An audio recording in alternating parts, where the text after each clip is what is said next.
Avant de commencer, n'hésitez pas à vous abonner à la chaîne et d'être courtois dans les commentaires. Nous faisons un tour plus précisément du côté du Mali où la France arrête un chef djihadiste lié à l'État islamique que cherche à prouver la France. Alors que ses forces se retirent progressivement du Mali, elle continue de mener des opérations militaires dans ce pays sahélien malgré la demande formulée par la junte au pouvoir de retirer ses troupes sans délai. Dans la nuit du 11 au 12 juin, l'armée française affirme avoir arrêté Oumeya Ould Abakaï, un haut responsable de l'État islamique au Sahel, anciennement appelé État islamique dans le Grand Sahara.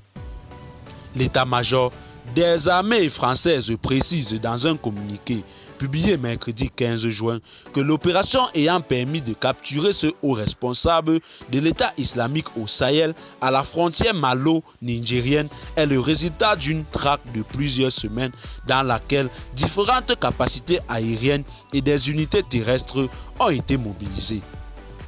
Selon le journaliste Wassim Nazer, spécialiste des mouvements djihadistes, Oumeya Ould Abakaï a été arrêté en compagnie de 3 autres personnes dans un campement de Lazanga, non loin de la frontière avec le Niger. Chef de l'État islamique au Sahel, dans le Gouma, au Mali et pour l'Odalam, au nord du Burkina Faso, Oumeya Ould Abakaï est le successeur d'Abel Hakim al-Souri, mort des suites d'une maladie. Il est décrit comme le planificateur de plusieurs attaques contre différentes emprises militaires au Mali, dont celle de Gao. Je cite, il dirigeait des réseaux de mise en œuvre d'engins explosifs improvisés, responsables d'un grand nombre d'exactions et d'actions de représailles menées par l'État islamique au Sahel depuis mars 2020. Fin de citation, ajoute le communiqué de l'EMA.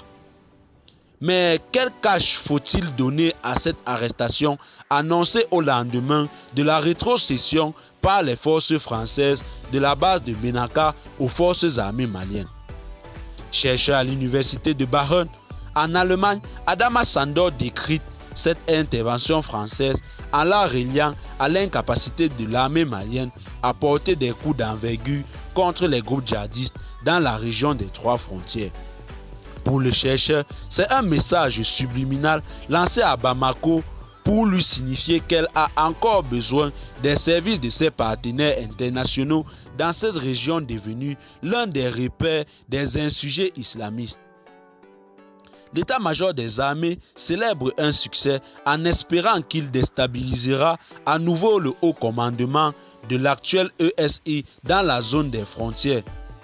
Le même groupe avait été cible de plusieurs opérations de Barkhane et a abouti à l'arrestation de nombre de ses cadres et à la neutralisation de plusieurs terroristes. Eh bien, chers téléspectateurs, c'est tout pour cette note d'information. Laissez-nous en commentaire vos impressions et à très bientôt pour une nouvelle note d'information.